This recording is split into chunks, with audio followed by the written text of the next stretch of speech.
Alert alert alert.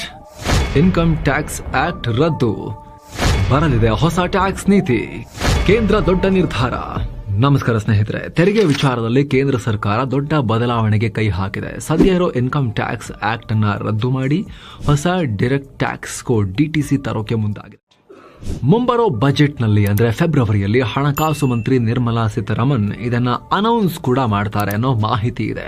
ಸದ್ಯ ಇದು ಭಾರಿ ಸಂಚಲನಕ್ಕೆ ಕಾರಣ ಆಗಿದೆ. ಹಾಗಿದ್ರೆ ಏನಿದು ಡೈರೆಕ್ಟ್ ಟ್ಯಾಕ್ಸ್ ಕೋಡ್? ಯಾಕೆ ಸರ್ಕಾರ ಇದನ್ನ ತರ್ತಾ ಇದೆ? ಇದರಲ್ಲಿ ಏನೇನ್ ಇರಬಹುದು, ಏನೇನ್ ಬದಲಾಗುತ್ತೆ, ಅದರಲ್ಲೂ ಕೂಡ ಹೂಡಿಕೆದಾರರ ಮೇಲೆ ಯಾವ ರೀತಿ ಪ್ರಭಾವ ಬೀರುತ್ತೆ, ಸದ್ಯ ಇರೋ ಇನ್ಕಮ್ ಟ್ಯಾಕ್ಸ್ಗೂ ಇದಕ್ಕೂ ಏನು ಡಿಫರೆನ್ಸ್, ಇದೆಲ್ಲವನ್ನ ಇವತ್ತಿನ ವಿಡಿಯೋದಲ್ಲಿ ತಿಳ್ಕೊಳ್ತಾ ಹೋಗೋಣ. ಕಡೆ ತನಕ ಮಿಸ್ ಮಾಡದೆ ನೋಡಿ. ಏನಿದು ಡೈರೆಕ್ಟ್ ಟ್ಯಾಕ್ಸ್ ಕೋಡ್? ಸ್ನೇಹಿತರೆ, ಡೈರೆಕ್ಟ್ ಟ್ಯಾಕ್ಸ್ ಕೋಡ್ ಸದ್ಯ ಇರೋ ಇನ್ಕಮ್ ಟ್ಯಾಕ್ಸ್ ಆಕ್ಟ್ ನ ರದ್ದು ಮಾಡಿ ತರ್ತಾ ಇರುವಂತಹ ಹೊಸ ಆದಾಯ ತೆರಿಗೆ ನೀತಿ. ಸದ್ಯ ನಮ್ಮಲ್ಲಿರೋ ಇನ್ಕಮ್ ಟ್ಯಾಕ್ಸ್ ಆಕ್ಟ್ ತುಂಬಾ ಹಳೆಯದು. 1961ರಲ್ಲಿ ನೆಹರು ಅವರ ಕಾಲದಲ್ಲಿ ರೆಡಿಯಾಗಿತ್ತು. ಕ್ಯಾಪಿಟಲ್ ಗೇನ್ ಈ ಡೈರೆಕ್ಟ್ ಟ್ಯಾಕ್ಸ್ ಕೋಡ್ ನ ದೊಡ್ಡ ಬದಲಾವಣೆಗಳಲ್ಲಿ ಇದು ಮುಖ್ಯವಾಗಿರೋದು.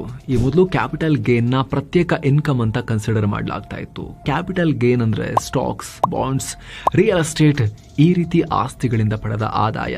ಈ ರೀತಿಯ ಆದಾಯವನ್ನ ಈ ಹಿಂದೆ ಪ್ರತ್ಯೇಕ ಕ್ಯಾಪಿಟಲ್ ಗೇನ್ ಇನ್ಕಮ್ ಅಂತ ಕನ್ಸಿಡರ್ ಮಾಡಲಾಗ್ತಿತ್ತು. ಇದಕ್ಕೆ long term gain, short term gain ಅಂತ 12.5%, 20% ಸಪರೇಟ್ ಟ್ಯಾಕ್ಸ್ ಇತ್ತು. ಆದ್ರೀಗ ಡೈರೆಕ್ಟ್ ಟ್ಯಾಕ್ಸ್ ಕೋಡ್ ನಲ್ಲಿ ಕ್ಯಾಪಿಟಲ್ ಗೇನ್ ಕೂಡ ನಿಮ್ಮ ನಾರ್ಮಲ್ ಇನ್ಕಮ್ ಅಂತ ಟ್ರೀಟ್ ಮಾಡಲಾಗುತ್ತೆ ಅನ್ನೋ ಮಾಹಿತಿ ಇದೆ. ಇದರರ್ಥ ಕ್ಯಾಪಿಟಲ್ ಗೇನ್ಗೂ ಕೂಡ ಇನ್ಕಮ್ ಟ್ಯಾಕ್ಸ್ ಸ್ಲ್ಯಾಬ್ಗಳು ಅಪ್ಲೈ ಆಗೋ ನಿರೀಕ್ಷೆ ಇದೆ. ಹೀಗಾಗಿ ಇನ್ಮೇಲೆ ಕ್ಯಾಪಿಟಲ್ ಗೇನ್ಗೆ ಜಾಸ್ತಿ ತೆರಿಗೆಯನ್ನ ಕಟ್ಟಬೇಕಾಗತ್ತೆ. ಅದರಲ್ಲೂ 30% ಟ್ಯಾಕ್ಸ್ ಸ್ಲ್ಯಾಬ್ನಲ್ಲಿ ಬರೋರಿಗೆ ಇದು ಭಾರಿ ಹೊರೆಯಾಗತ್ತೆ. ಎಲ್ಲ ವಿನಾಯಿತಿಗಳು ಬಂದ್. ಇನ್ನು ಹಳೆ ಇನ್ಕಮ್ ಟ್ಯಾಕ್ಸ್ ಕಾಯ್ದೆಯಲ್ಲಿ ಸಿಕ್ಕಾಪಟ್ಟೆ ವಿನಾಯಿತಿಗಳು, ಡಿಡಕ್ಷನ್ಗಳು ಇದ್ವು. ಇದರಿಂದ ತೆರಿಗೆ ವ್ಯವಸ್ಥೆ ಸಿಕ್ಕಾಪಟ್ಟೆ ಕಾಂಪ್ಲೆಕ್ಸ್ ಆಗಿತ್ತು. ಹೀಗಾಗಿ ಹೊಸ ಕಾಯ್ದೆ ಅಡಿಯಲ್ಲಿ ಎಲ್ಲ ಡಿಡಕ್ಷನ್ಸ್, ಎಕ್ಸೆಂಪ್ಷನ್ಸ್ ಅನ್ನು ತೆಗೆದುಹಾಕಲಾಗುತ್ತೆ. ಟ್ಯಾಕ್ಸ್ ಸ್ಲ್ಯಾಬ್ ಏರಿಕೆ. ಇನ್ನು ಹೊಸ ತೆರಿಗೆ ನೀತಿಯಲ್ಲಿ ಟ್ಯಾಕ್ಸ್ ಸ್ಲ್ಯಾಬ್ ಅಲ್ಲೂ ಕೂಡ ಬದಲಾವಣೆ ಮಾಡೋ ಪ್ರಸ್ತಾವ ಇದೆ. ಸದ್ಯ ನಮ್ಮಲ್ಲಿ ಹೈಯೆಸ್ಟ್ ಟ್ಯಾಕ್ಸ್ ಸ್ಲ್ಯಾಬ್ ಏನಿದೆ, ಈಗ 15 ಲಕ್ಷ ಇನ್ಕಮ್ ದಾಟ್ತು ಅಂದ ತಕ್ಷಣ 30% ಟ್ಯಾಕ್ಸ್ ಕಟ್ಟಬೇಕಲ್ಲ ಅವರು. ಇದನ್ನೀಗ 35% ಅಂದ್ರೆ 35% ಟ್ಯಾಕ್ಸ್ ಕಟ್ಟಬೇಕು ಅಂತ ಮಾಡೋ ಲೆಕ್ಕಾಚಾರದಲ್ಲಿದ್ದಂಗೆ ಕಾಣಿಸ್ತಾ ಇದೆ.